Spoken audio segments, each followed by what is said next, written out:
guess they can like.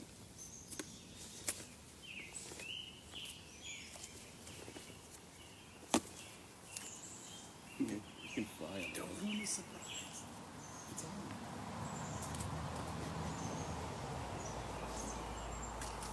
It's fine.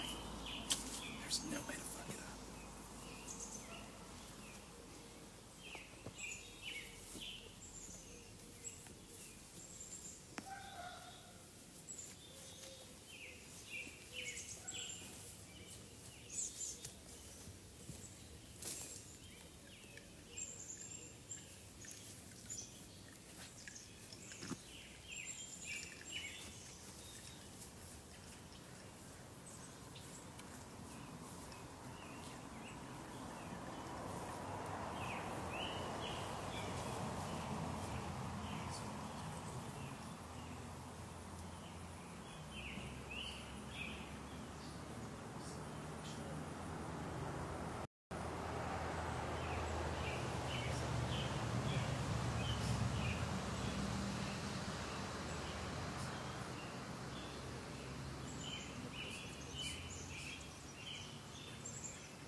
everybody. Welcome to my show. So, tonight, I wanted to talk about a dark and stormy night when we were deep into the COVID crisis. We were in about 3 weeks. All of my roommates, we'd been very careful. Almost everybody was home. Nobody was working. We were isolating the fuck out of that shit. And we all started drinking a little too much. Night after night, we'd go, what the fuck? Let's just get drunk. And we were drinking, and we were having cocktail nights. And that one night, we got drunk on kombucha cocktails because Viva di Concini is a thing. And she told us to, and so we had to. And so we got drunk on kombucha cocktails.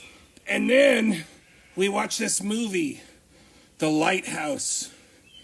The Lighthouse is a movie where this vampire boy, what's the vampire boy's name? Robert Pattinson. What? Robert Pattinson. Robert Patterson, the guy who was in the vampire movies, and Willem Dafoe, who was Jesus in that Jesus movie a long time ago, are stranded in this lighthouse. And it's kind of Kafka-esque, and there's some Nietzsche in there, and there's definitely some Dionysus, and they're drinking, and they're isolated, and nobody is coming or going from the island, and they're drinking way too much. They drink all the liquor on the island. So they're like, oh no, what are we going to do? Oh, by the way, total spoiler alert. If you don't want this movie spoiled, you should not watch this. So, they're on the island. They're out of alcohol. So what do you do when you're out of alcohol? What any reasonable person would do? You drink the kerosene. So they drink the kerosene, and they start having visions. But before the vision started, first there's this evil seagull. And the seagull only has one eye, and he's blinded. Fireman Kenny, bring in the seagull. Woo! Oh no, there's an evil seagull taunting me. Ah! Ah! Bring in the seagull. Ah! Ow! Ow! Ow! People are hitting me. Get him in front of the camera. Oh, there's a seagull. Ah! Ah! Ah! There's seagulls. Okay, yes, here we go. Ah! Ah! Okay, stop. Okay, see there. Let me see one of the seagulls. So, the seagulls in the lighthouse only have one eye. We don't know why, but they only have one eye, and they're dark and foreboding. Woo! The seagulls are hitting the camera. Woo! Seagulls. And so the vampire boy, Robert Patterson, he crushes a seagull with a rock, and he dies. And that's the beginning of the unfolding of the dark mystery.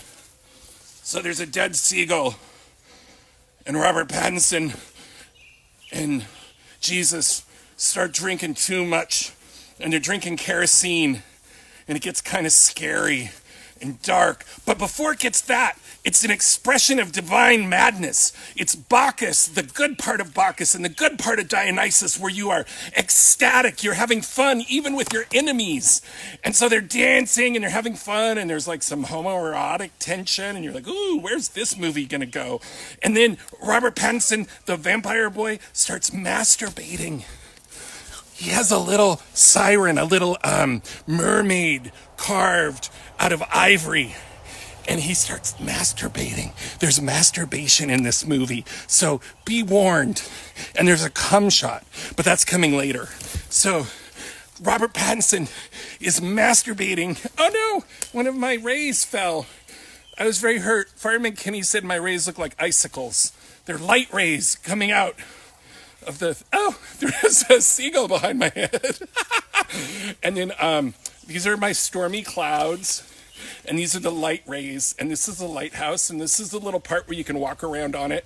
And this is... It's kind of like the statue. This is the part where... I'll explain that later. I'm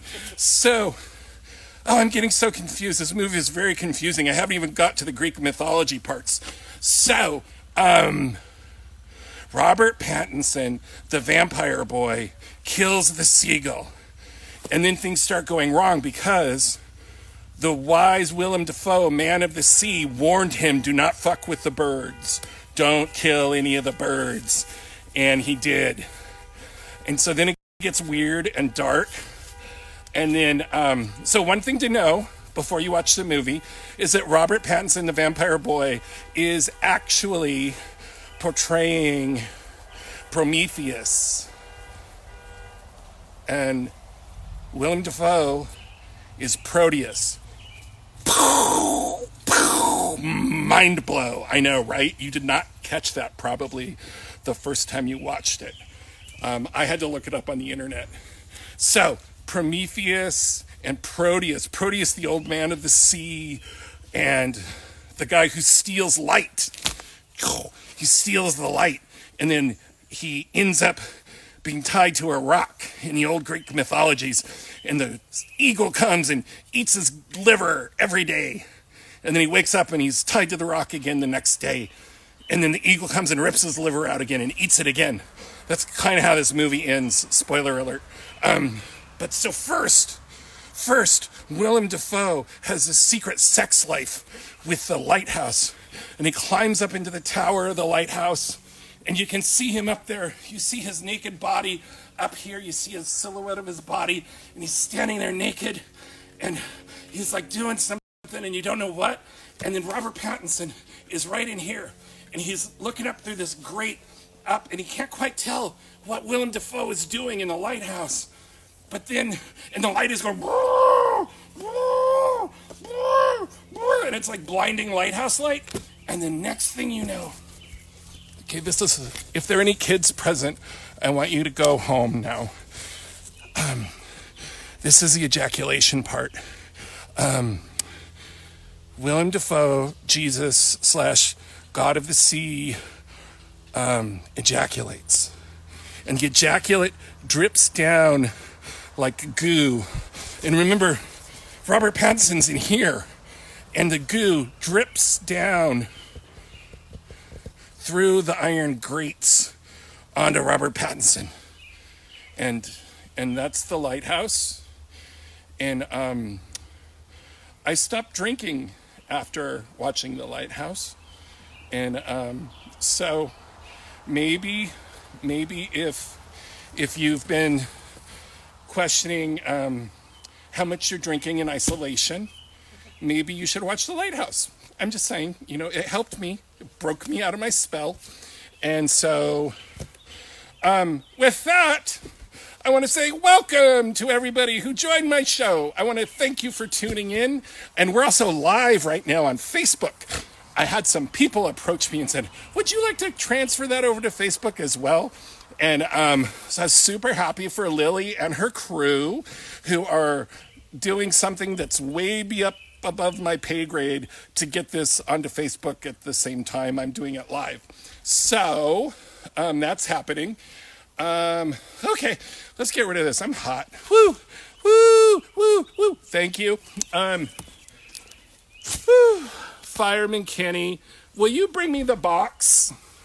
No, the suitcase. I'm sorry. The suitcase of divination. Yeah, the suitcase. Because, nobody knows where I am. Thank you. Fireman Kenny, thank you. You're welcome. Fireman Kenny is our eye candy. And so, we are here in Mountain Hood, Oregon, and we're at Ampersand Charm Pop's backyard. So I had to make the show portable because tomorrow we're going to go dig a hole and put my friend Phoenicia in it. And I'm not being disrespectful to the dead. Phoenicia would want me to make jokes about her passing and would want me to be completely ridiculous. And so we're on our way to dig a hole for Phoenicia. And send her out to sea. What'd you say? And send her out to sea. And send her out to sea. Yes. In Central Oregon. The appropriate ocean burial for Phoenicia. Woo. Okay, so I brought my special suitcase. I love this suitcase because look, I found it at the Goodwill bins and it cost $1.99. And my suitcase, there's no way you can see what's inside. It's a subtle thing, but it's a lining that has tomahawks and arrows and Native Americans in profile, kind of like that sports logo that's going to go away soon. And it's called, it even had the original paperwork inside, and it's called the New Oshkosh Wardrobe Case. And then there's this picture in here, the whole line of Oshkosh luggage from the famous Chief Oshkosh. And so that's my appropriated luggage. And so I brought all of our regular friends. You all remember him, the tarred and feathered president. The scoundrel has been found out. And so he's here with us. And of course, we have our Pieta. We have Jesus, who likes to keep quiet, because we like Jesus when he's like that. And we have Marla Maples, and her hair is a mess. Nick, I know you're out there. We're going to need you to do hair on Marla soon. Oh, and we have some rum. Woo, woo.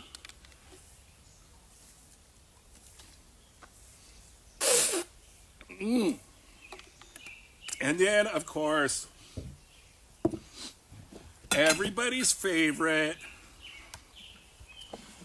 Dead Lover Rich. Yay! Time to give Dead Lover Rich his poppers. Shh. Shh. And so we're going to set up our little altar here on the suitcase. We have wonderful special guests today. We have Nick, who's going to be here to talk about working at Claire's, what is it? Claire's Accessories. Claire's Accessories. And so he's going to join us in a little bit. But first, we're going to have Fireman Kenny's Animals Are Dicks, a new repeating segment that we're going to do every week with Fireman Kenny, because animals are sometimes assholes. And so we're going to talk about that. So here's Marla. And then there's that creep. Okay. Oh, the box of divination. Kenny, please bring forward the box of divination.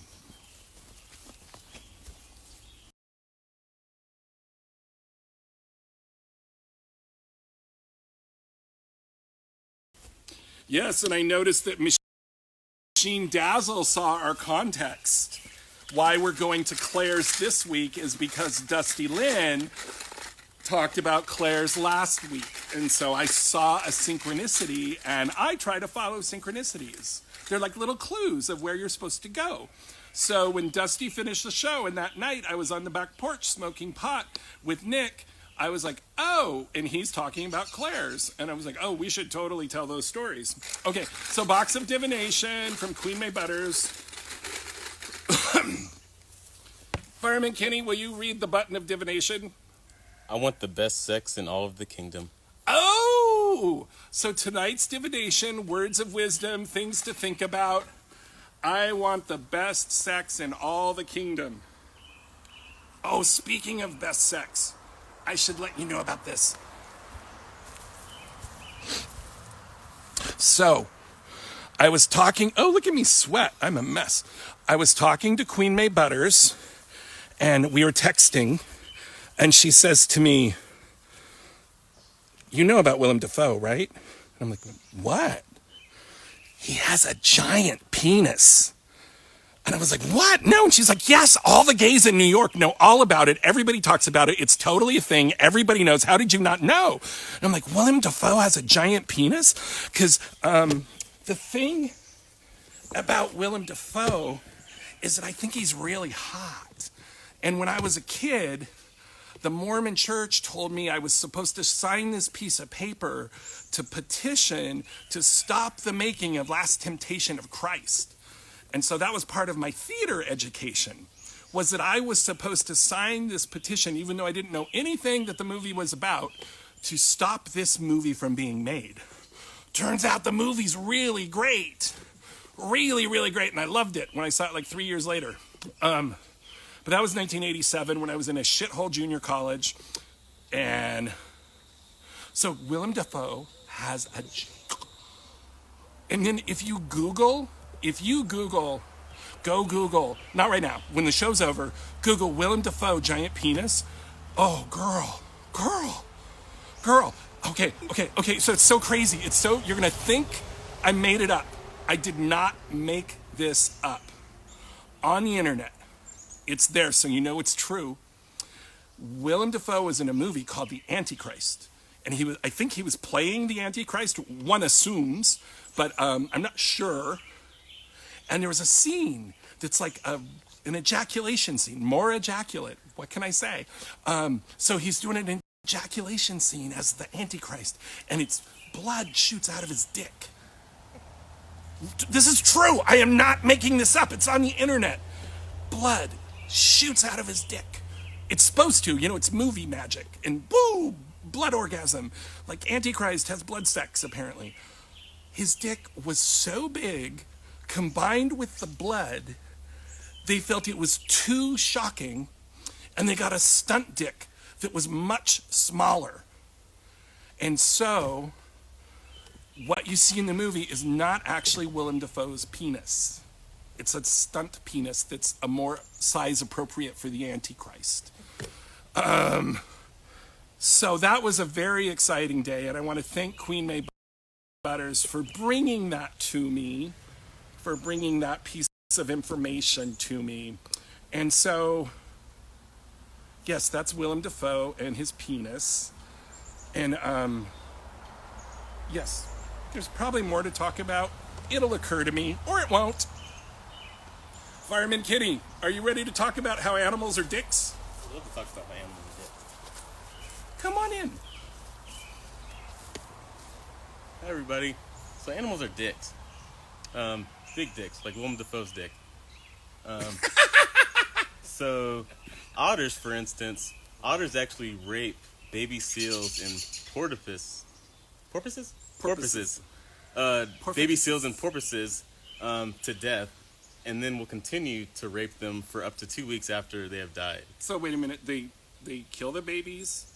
They rape them, kill them. Until they're dead. Until they're dead. So it's death by otter rape? Yes. Ooh. Yeah.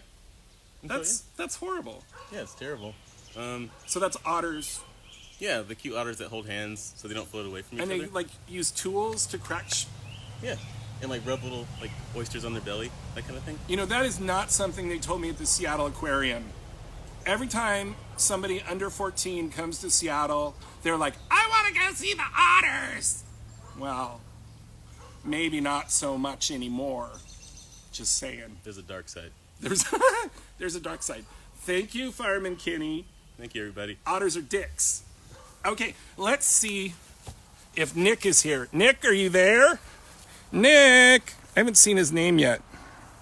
I'm going to invite Nick on. Nick! Oh no, it doesn't give me. Oh, hi, Jerry Bowie. Nick is.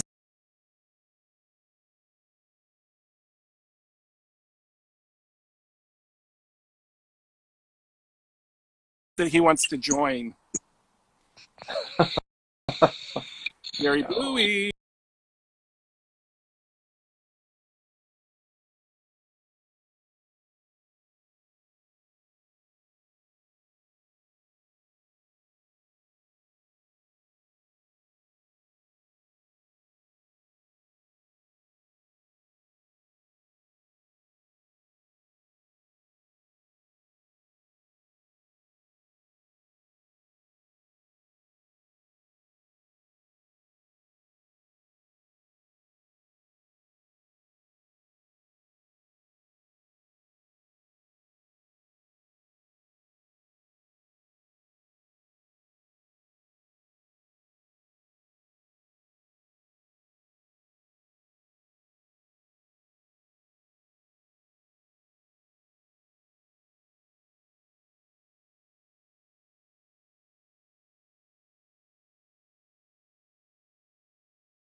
Yes, we lost it. I was on such a good roll.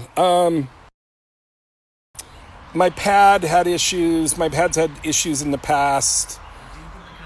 We're deep in the country. I wasn't kidding when I said we were at Mountain Hood. And yeah, that sucks. I was on a good roll. I hate when that happens. Oh, I broke their chair. Woo! Welcome to the country where big fat men break chairs. That's what happens when you gain the kind of weight I have. Hi, everybody. Hi, Paul. I'm on my phone now, so you don't get quite the view. But deep in the country. Deep, deep, deep. So what else did I want to talk about? So we did Animals Are Dicks, and we made it through that. And, oh yeah, is Nick around? Where did Nick go? Nick, what have you done? Maybe, what'd you say? Aren't you going live with your friend? What? You're going live. I'm live now. With Jerry Bowie? Oh yeah, let's go live with Jerry Bowie. Okay, Jerry. That's a great idea.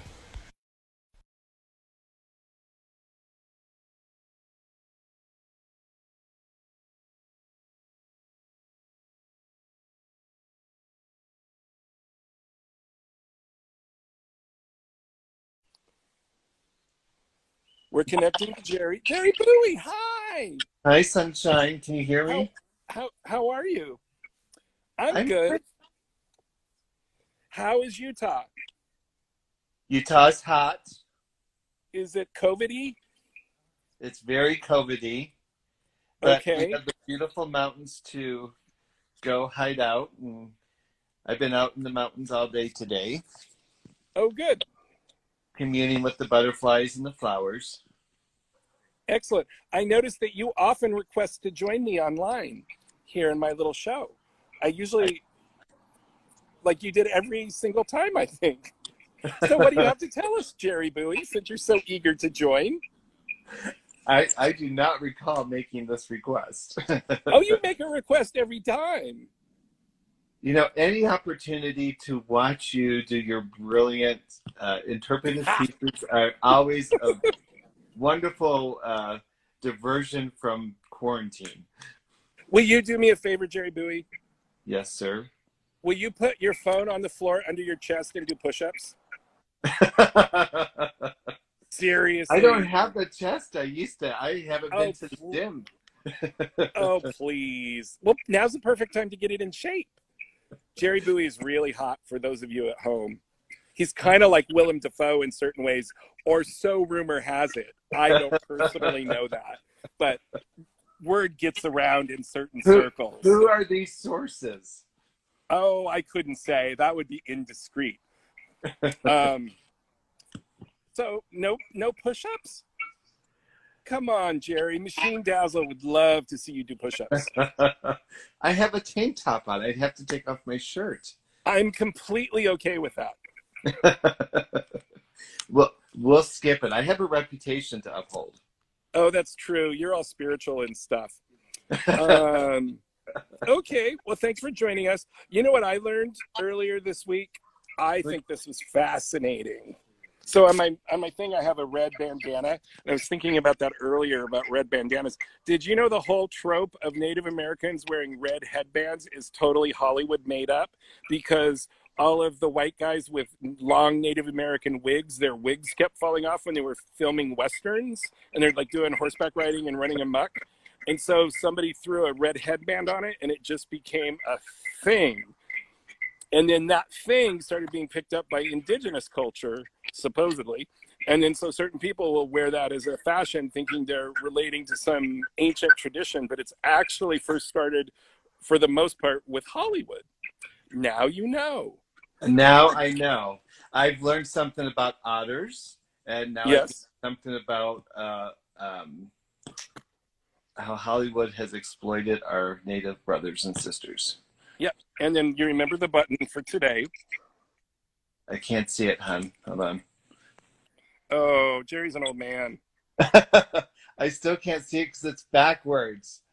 Oh, I forgot what it said. It says, I want the best sex in all the kingdom. You missed it because you came in late, because you were late for class. I'm But sorry. you'll be forgiven. Or So spanked? or spanked. That can always be arranged. You're always taunting me with comments like that, and then you never follow through. But I will You show know you what? my shirt.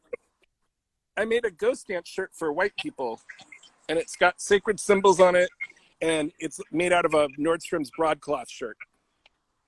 So it's like a button-down ghost dance shirt in the old style.